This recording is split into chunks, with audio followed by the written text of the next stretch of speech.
finally, I get to talk about Unicorn Overlord. I have been meaning to make this video for about 2 weeks now, and about a week ago, I had sat down, I was like, okay, I'm gonna record it, we're going, we're rolling, and I got about 8 minutes through, and I was like, alright, I'm cooking it, we're going, and then I just had this massive brain fart. Like, I couldn't get a word out, I couldn't make a coherent thought, and I was like, I gotta stop it here, I gotta cut it here. Hopefully that won't happen this time. Hopefully we can go as we go. Just like I did when playing this. This was about 2.5, 3-ish weeks of my life where I kind of didn't do much else. Like, I specifically remember, I was like, alright, I'm supposed to read Dune Messiah. Let's sit down and read some Dune. Yeah, but I could be playing some Unicorn Overlord right now. Oh, you're right. That's kind of what ended up happening because I liked the game so much. I was having so much fun with it. I thought it was just so charming. I couldn't put it down until it was done. My final time was just shy of 52 hours. Like, it was 51 hours and 59 minutes when I was done. I was pitched that Unicorn Overlord was basically just playing Fire Emblem. It's a story about war. You have a blue-haired protagonist who's going to conquer the world or to liberate it from some asshole evil emperor. It has like a class upgrading system. It's a strategy game. And while a lot of that is accurate, Fire Emblem, it is not. And I don't mean that to say it's way better or it's way worse, but the moment-to-moment gameplay is very different. Fire Emblem it's like playing a game of chess, but you get to move all your pieces one time, then the opponent gets to move all of their pieces one time. This is a real-time strategy game, where as soon as you deploy a unit, you're like, okay, I want you to go over here, and you wait for them to go over there, then you have this guy go over here, and everything is going on at once. But whenever something fights, excuse me, like, that is essentially what stops time, and then it's usually after a successful fight, time is stopped, so you're like, okay, what do I want you to do? What do I want you to do? Or, like, when something gets to their destination, you can move them again somewhere else, you want them to fight it, etc., etc. It's similar I'd say it's similar to Fire Emblem in its overall vibe, but like I said, the actual, like, gameplay and moment-to-moment gameplay is very different. In terms of what I did the main story. I believe I did every side quest and liberation quest. Side quests generally, it's like, here's a map where you can usually recruit another character. Liberation quests are much smaller maps where it's like, yeah, this is just, here's the city, go right into the city. There's a lot of liberation quests, but I think I did them all. I didn't really bother with Sylvie's quests. There was just a lot of shit I was already doing, and after I avoided, like, it's not like I was, like, avoiding, it's like, alright, I'm gonna do all this other shit, and then I got distracted so much, I just kind of didn't do them. And the Overworld quest is like, hey, get this person all their chickens, and blah, blah, blah. I didn't really do that. I didn't get the map 100% completed, so maybe there is, like, a side quest or liberation quest I somehow missed. I'm at, like, 95, 96% completion, so I'm not sure what I missed. But just trying to keep it transparent, like, this is how long I played the game. This is about what I completed. So, the vast majority, not quite everything, but mostly everything. Overall, before getting into our specifics or presentation, gameplay, and narrative, I loved it. And it's going to be full spoilers from here on out. So, here's your countdown for spoilers. 5, 4, 3, 2, 1, spoilers live. I loved it. I would sincerely recommend it to pretty much anyone. Obviously, I feel like if you don't like, it's not quite a turn-based game, but it's still a strategy game. It can still be very slow going through a map because your units have to get to where they're going for stuff to happen. If that's not something you like, you're not going to like the game. I think that's fair. I think that's fine. But I would say it like this. If it's a game that has kind of piqued your interest, you're probably going to like it, and I would highly recommend playing it. So, starting with the presentation. Let me get my most negative critique of the presentation out of the way. I think the music's fine. There are like tracks here and there where I was like, oh no, I kind of like this one. I'm kind of vibing with this one. But overall, for whatever reason, the music just didn't grab me. Like, I believe it was it last year that Engage came out? Was it the year before? I don't remember, because I played it really early in the... Yeah, I think it was last year was Fire Emblem Engage. I thought the soundtrack to that game was phenomenal. Like, almost every map, whether it was like a main story map or was it auxiliaries is what they called, like, the extra map? I think that sounds about right. I was loving the soundtrack. I thought it was phenomenal. Like, you would probably never catch me listening to my own music while playing Engage. And while playing, while playing Unicorn Overlord, I was like, yeah, this is fine. This is fine. I'm just gonna listen to my own music for a bit. And it's not, I'll put it definitely like this. I don't think the music is bad. I don't think it's a detractor. I'm not going to take away any points for the soundtrack. It didn't really do it for me, though. What did do it for me is the art style. I think this game looks so fucking pretty. The sprite work is really good. The animations are really good. I like the character designs. Like, there's so much charm when I'm looking at this game, when I'm playing this game. And I think that's really what carried me through. Not to say the gameplay is bad, because I had so much fun playing it. If the actual gameplay was dog shit, the artwork would not have carried me through. But I feel like it's because of just how much I liked looking at the game, it made me want to play the game that much more. Art style goes a long way, graphics go a long way, charm goes such a long way. And I would also say, I think the voice acting is quite good, too. I enjoyed the performances. I enjoyed a lot of the deliveries. I don't really have much to say on that front. That's really all I have to say for presentation. It really is just like, yeah, music's fine. Voice acting is quite good. The art is so... I did not do a very good click there. But anyways, you know what I mean. Shout out to Adventure Time for... that sound, like, defining my videos ever since. I would honestly give presentation a 5.5 out of 5. I'd cheat a little bit for this one. I think if I liked the soundtrack more, like the way I like Engage's soundtrack, I might even give it a full 6 out of 5. But to me, the art style is just that good. I want to give it that extra credit. So I'm going to take a quick little drink of water.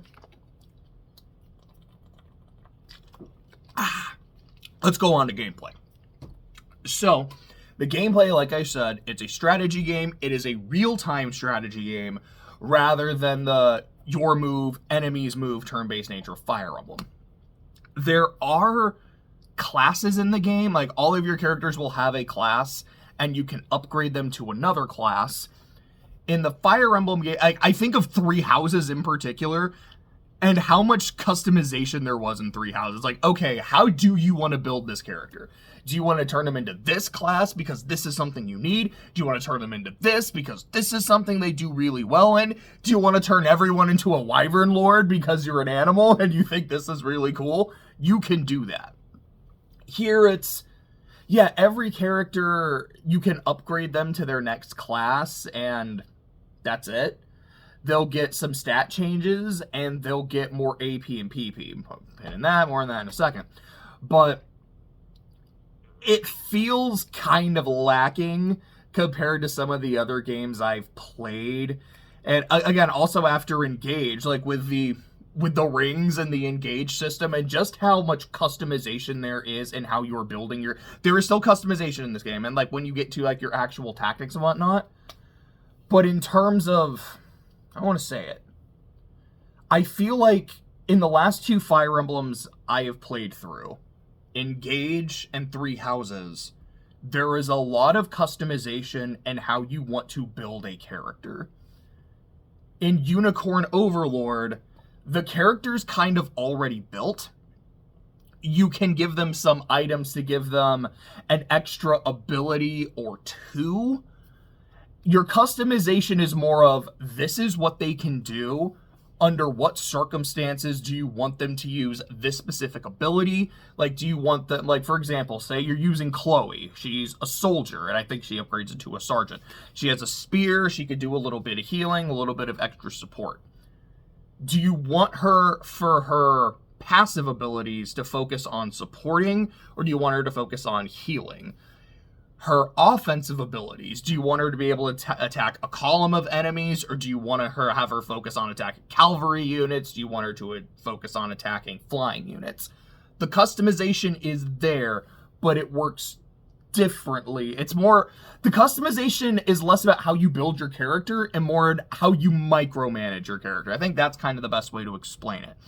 Taking that pen out, your character will have two kinds of skills. Their active skills and their passive skills.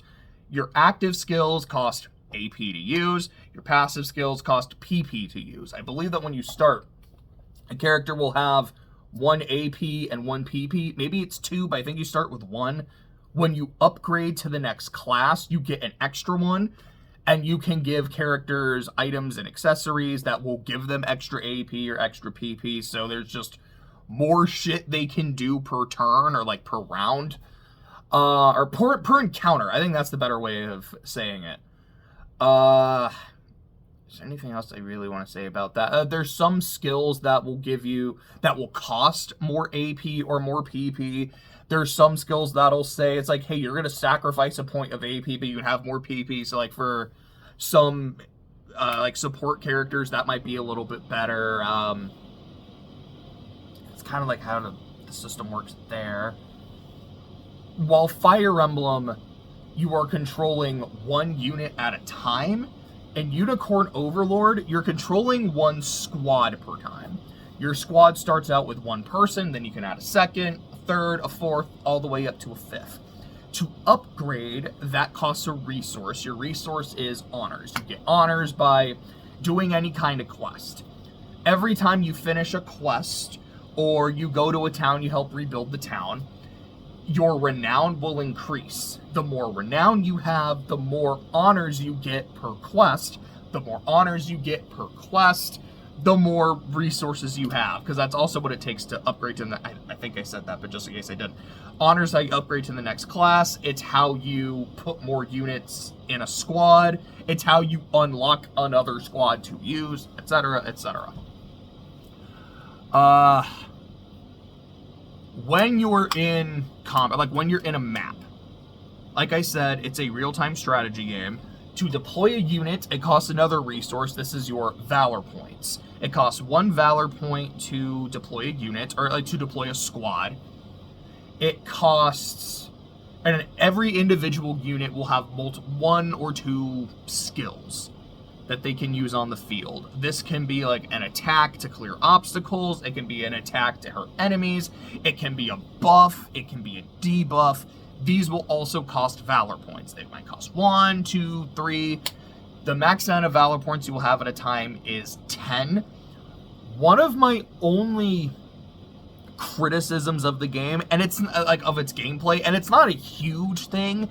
It's just something that every now and then, especially like if it was, there's a lot of enemies really close together, and I'm like, okay, like I've got like a millisecond to get back to my my unit, and I wasn't able to in time.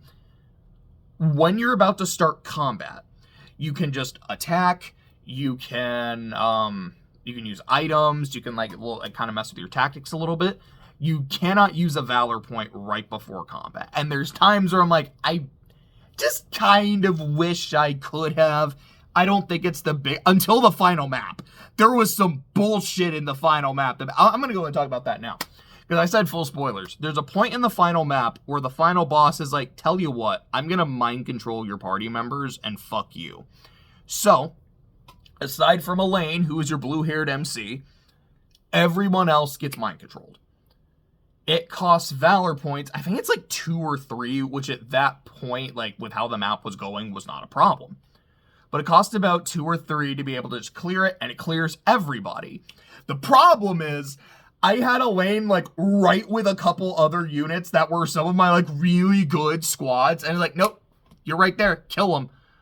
well, that sucks, but after this first fight, can I use my Valor points on the other one? No, they're right there. Fuck you. You gotta kill them now.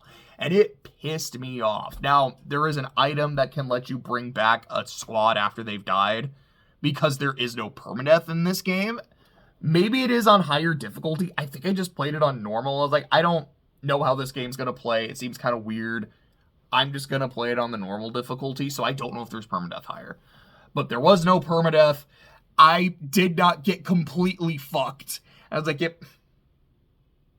it's not that the game was on thin ice, because I was loving it, and I was right at the end, and I was like, that was some bullshit. I'm going to overlook it, because we were able to take care of it. But fuck you. Like, it made me mad. Other things about gameplay. There's a Coliseum. And I think there's multiple. Oh, that was another thing I did that I didn't say. There's multiple Coliseums. I beat the first Coliseum, and then after that, I just kind of never got around to doing the second one. The Coliseum is so fun. So the Coliseum is like, okay, here's the next fight you're going to do. You can look at the enemies, look at their stats, their abilities, etc., and you pick one of your squads to go fight them. And you can mix and match your squad to be whatever it is for that particular fight. And that level of, like, minute micromanaging, I really got into. I think me personally, because I remember I was talking to Clay about this.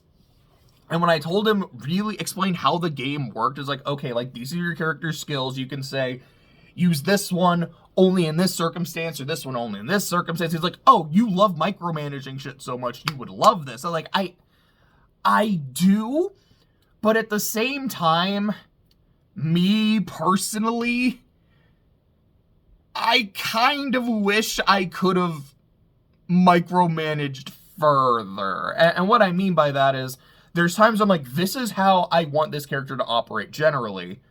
And in practice, it works. But then there's those instances where I'm like, that's kind of not what I wanted them to do in this specific instance as this fight was playing out. What if this was just turn-based? And your character, it's like, all right, it's their turn in the initiative. Like, we're playing D&D. Here are your active skills and your passive skills. So I guess they use the D&D terms, like, here's your actions and your, oh, fuck, what is it? Because D&D calls them one thing, Pathfinder calls them another, but it's like your quick actions or, fuck, I really don't remember the terms anymore. But I think you kind of know what I mean. It's like, here's the thing, like, this hit costs your action, and then this is something you can do kind of quickly that doesn't cost your full action. I was like, could I have played it like that? Because then I would have been able to micromanage it exactly the way I want it. And maybe I don't want a character to take an action on this turn, so I can hold their action, so maybe they come up a little later. I would have loved that. The game was also 52 hours as it was. It's like, if I could play it like that, it would have been easily 100 at that point. With how much fun I was having, I maybe wouldn't have minded. But also, fuck, that's a lot of time. So, my final stance on that is, I get it. I'm not upset. That style of gameplay probably would have appealed to me a little bit more, but I'm very happy with what I had and what I played. I do want to shout out my team that beat the Coliseum.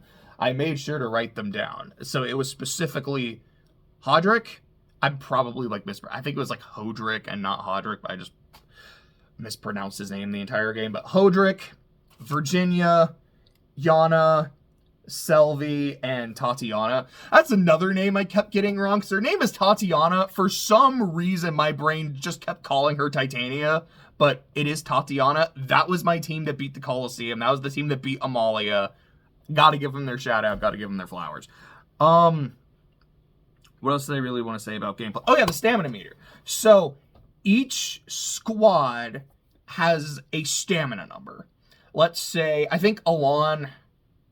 Okay, that's another one. Like, his name is Elaine. For some reason, I just kept thinking Alon, even though it's fully voice acted. Fucking whoops. So, Elaine, I believe his unit had 6 stamina. What that means is Elaine can do, win or lose, 6 fights until he hits 0. Excuse me, when he hits 0, he is unable to move until he completes a rest. Resting takes a while, like it's a few seconds, but in a game where fights don't happen in real time, or I don't know if that made sense the way I said it, so let me try to explain. It's a real-time strategy where all the movement is happening.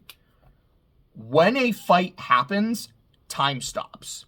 So, if you're doing multiple fights at once because of how people are positioned and you have a unit resting, for me, the player, it's like, okay, it's been like 3 minutes. How is his rest going? Because I don't know how long a rest is supposed to be. Let's say 12 seconds.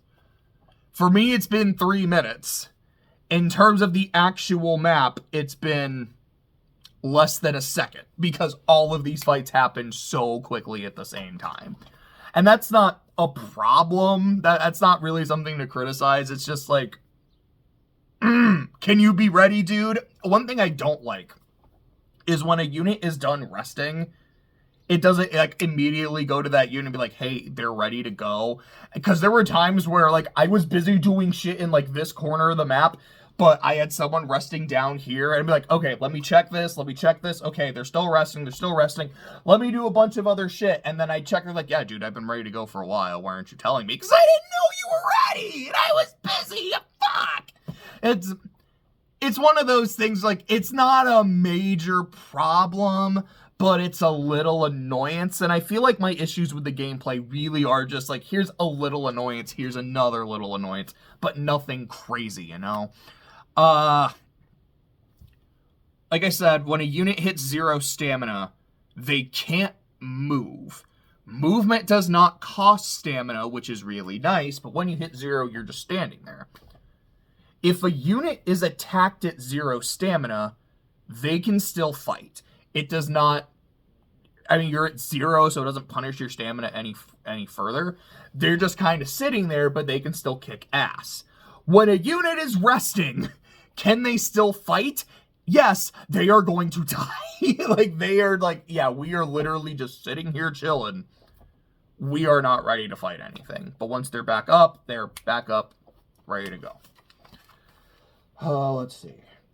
No permadeath. Managing tactics. Oh, right. Catapults. Catapults are on site. So, like, there's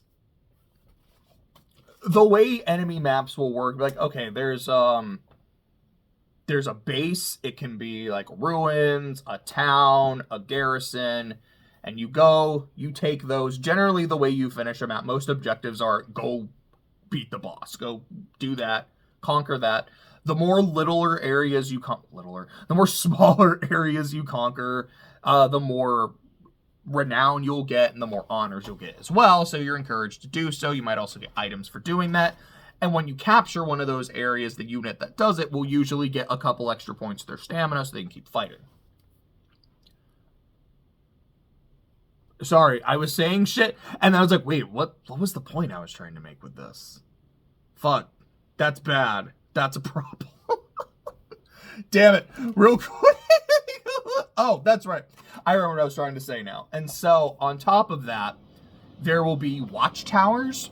So watchtowers will be a thing for like enemy mages, enemy archers, so they can start, fucking up your dudes. And an enemy on a watchtower, being in a watchtower, in a garrison, in a ruins, you don't lose any stamina for being in those fights or for offering assistance. There's also other little things, like there'll be units in, I don't remember what they called it, like did they call it hamlets? Essentially like these little armored areas where they just kind of chill. There will be enemies in ballistas who can just keep sniping you with shit until you take them out. Those are annoying, but you can deal with them. Then there's the motherfuckers in catapults. Those are on site because catapults do so much damage. It is insane. I hated dealing with catapults, and then by the time I'm actually able to take the ding dang thing, it's like, hey, it's out of ammo. It's like, you get one more shot with this. fuck you. It is not something I will take any points off for, by the way. It's like, no, I fucking hate these things. But it is another wrinkle to strategy. It's like, okay, there's catapults. You have to stay on the move. Like, are you able, like, how, sorry, very itchy nose. Like, how quickly are you able to take that thing? It's important. I love it. I hate it, but I love it. I did really like flying units. I absolutely fucking love my flying units. I made a short list of some of the maps that I really liked. I genuinely didn't remember what they were called. But I got about 3 of them that really stuck out to me. There was the map in Drakenhold. It was, was that the penultimate map? I want to say it was the map in the Colosseum town. And it was, okay, here's how you beat the map. 1, go beat the boss up there in the corner. 2, play it like a defense map. There's going to be guys from this corner, this corner, this corner, this corner, this side, everywhere. Stay here and defend. And that was how I played it, and it was insanely fun. I loved the defense map. There was this one in Elfheim, which was, I think we're trying to get to the castle, because it's not the final map with, like, all the roses and shit. It's, like, you're trying to get to this castle, but you can't go there directly because the bridges are out. So you got to go to this side and activate the bridge, and this side and activate the bridge, and this side to activate the bridge. It sounds kind of annoying, but it was really fun. I liked it a lot. My absolute, no question favorite map in the game is the final map. Not the map with Galerius and getting, like, Grand Corneria. It is the map after, the post-game map. It is a side quest.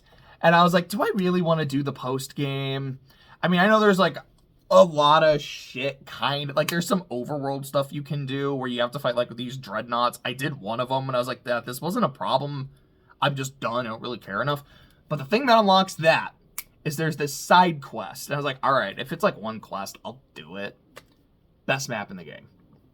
It is an everyone is here map. Like, the enemies you are fighting are former bosses, it's your party members, it's all the people you've recruited, all the people you could have recruited, people you couldn't have recruited, but now that you've beaten their asses here, like, their spirits join your army. And the final boss, like, I guess the true final boss in the game, is a unit comprised of Elaine, Lex, Scarlet, Joseph, and Chloe. I was like, yo, I kicked their ass. It was like, it wasn't a problem, but it was really cool, really hype. It was so fun. I was like, this was just the cherry on top of a damn near perfect game to me. So for me, like, I don't have a lot of problems with gameplay, at least not a lot of major problems. The little annoyances I have did add up, but not to anything that major to me. I would take off half a point. I'd give it a 4.5 out of 5. So moving on to the narrative. It's fine. It's pretty basic. It's like, yeah, this asshole took over the world. He overthrew Elaine's mom, seemingly killed her. Then you find out he actually didn't. He's been possessing her body. Huh, that's some interesting shit, actually. But it's like, yeah, it's he killed your mom, took over the world, and now you're starting a liberation army so you can go save the world from him. You can get back your kingdom, take your birthright. Hell yeah. So kind of like the basic idea of each country. Corneria is what? Final Fantasy 1? Welcome to Corneria. Cornea is, yeah, your best friend. I mean, I guess Lex is more the best friend, but Scarlet's like the other best friend and the primary love interest. Though personally, I gave the Ring of the Unicorn to Unifi. I really liked her supports with Elaine, and I just think, like, this is a very fun character. But your best girl is captured. You got to go save her. That's basically the main story in Cornea. Then we get Drakenhold, which unfortunately has no dragons. What the fuck? Like, the elf place. Yeah, there's elves everywhere. You go to the church, you're fighting these angel people. You go to beast country, and there's, like, beast folk. You're like, okay, the Dragonlands. I'm gonna do some cool shit here. No, everyone's just a dude. They're just people. There's no dragons. There's no half-dragons. There's some, like, wyvern riders, and I liked that. Like, Hilda was one of, like, my better units, but come on, it's a little disappointing. But the Dragonlands is, yeah, you go to find your cousin, link back up with your cousin, who you can give the Yearning of the Unicorn to. I've seen memes about that, like, you gotta keep the bloodline pure. And I'll be honest, like, I did watch all of the, like, ring ceremony scenes. Virginia does have one of the best ones where she just struts up and it's like, hey, give me the fucking ring. Like, I knew it. I knew you were gonna give it to me. I know I'm the best character in the game. Give me that shit now. And I do like Virginia. Like, she's super badass. But yeah, it's you're getting your cousin back, helping to free the Dragonlands. They used to be a rival country, but now they're kind of cool with you. You're helping the prince who's like, look, like, I don't have a lot of confidence in myself. My dad was this great ruler. My older brother was supposed to take over, but he's gone. I don't know if did we ever find out what happened? I don't remember if he said that his brother died. I thought it was more that, like, my brother was missing, and I don't think I ever found him. But him coming into his own, Zenoira, which is the name of the evil empire, one of their generals defects to your side, but then they end up getting brainwashed. Then you have to go and save her, and I was really happy because Ren is also one of my favorite units. So that was that one. Then it's Elfheim, which is... what did they call the Tidumos? I think that's what Eltolinda is. It's like the leader, the queen. That was kind of my interpretation, is basically the queen of the elves. The queen of the elves is under possession.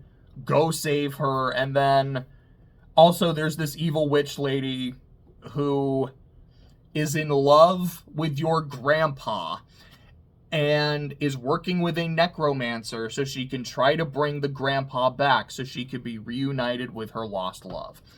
I remember there was also this one general who was in love with Elaine's mother, and to him, it was like he was a very loyal soldier of Cornea, but after the mom died, it was like, well, there's no Cornea to serve without her anymore. You could serve her son. Yeah, but why? I don't care about her son. I cared about her. And honestly, I thought they were pretty interesting. Maybe not likable, but pretty interesting. I liked Elfworld quite a bit. I had nicknames for almost all of these places. I didn't have one for Cornea, but Drakenhold was the Dragonlands, Elfheim was Elfworld, Bastoria was Beast Country, and Albion was... I either just called it the Church of the Holy Land. I don't know why. And then Cornea is like, I don't know, it's just Cornea. And then Beast Country was, there's this MacGuffin that can, like, control the minds of the beast folks. It's been... you gotta go find it to make sure it's safe, and then by going to find it, the dude's like, hey, I brought up that I wanted to steal it, knowing you would go to check on it, and if I followed you, I'd figure out where it was, so yoink, it's mine now, and then you gotta kick his ass. You're like, cool, you helped Beast Country. And then the Holy Land is you're trying to reveal the church of the truth of the orthodoxy, which is that the Pontifex, who's basically the Pope, has actually been dead for years, and a lot of what they're doing is total bullshit. So that's the main story in every country. Then after that, you go to the shrines, and, like, you strengthen the Ring of the Unicorn and the Ring of the Maiden, and you start to get the backstory. And this is, because like I said, I thought the story was fine. It was serviceable. Not bad by any means, but not like, yo, this is crazy. I really liked the Zenoiran backstory. So my understanding of it is, Zenoira was this, like, powerful, prosperous empire, and they wanted to do this ritual to grant them immortality. And it involved slaying a unicorn, which of course makes me think of Harry Potter. You know, that's unicorn blood, that is. A terrible crime to kill a unicorn. But it is a terrible crime to kill a unicorn because it essentially damned their entire country. And it was either there were a few people that made it out, it might have just been the one, but essentially the souls of everyone who, like, drank the unicorn blood were damned forever and are in this limbo where they can't cross over, but they're not physical people anymore either. And there was one maiden who didn't do it. She ended up becoming like the first queen of Cornea, and she named it after the unicorn, which is the symbol of Cornea, because, you know, all the shit with the unicorn. So Galerius, the Emperor of Zenoira, his goal is, I want to rebuild my empire, and I want to do this for my people, for all of those damned souls that have been unable to pass over and have been living in limbo. I want them to live again.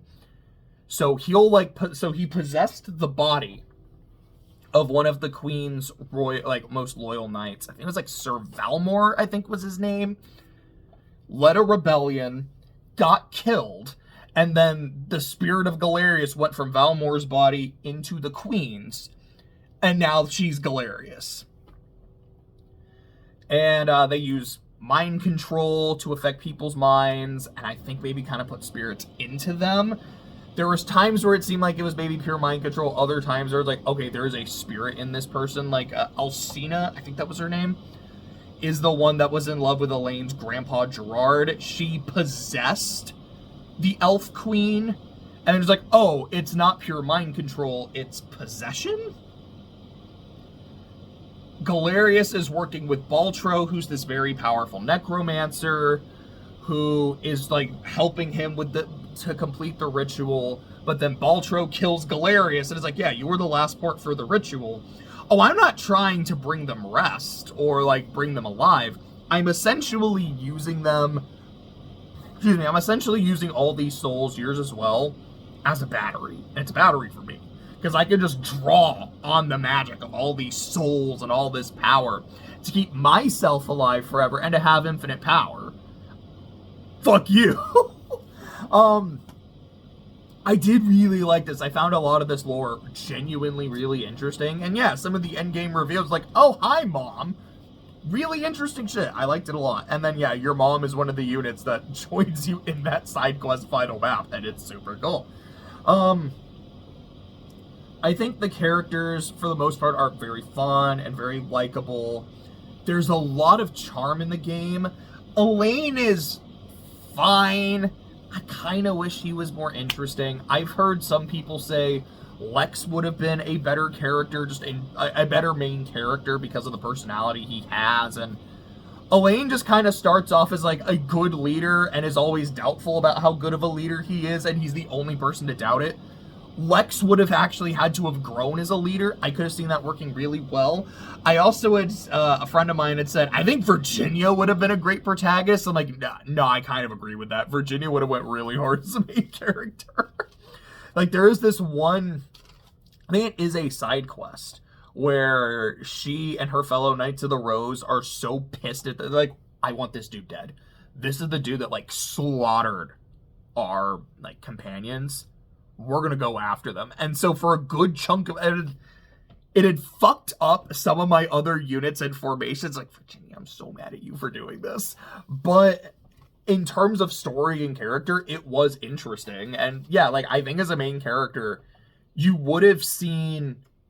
definitely would have seen a flawed leader, but I think she still would have been a very good leader, and I think would have been a more interesting character than Elaine. I love the writing. As much as I say the story itself is fine, another one of those points of charm is how people talk.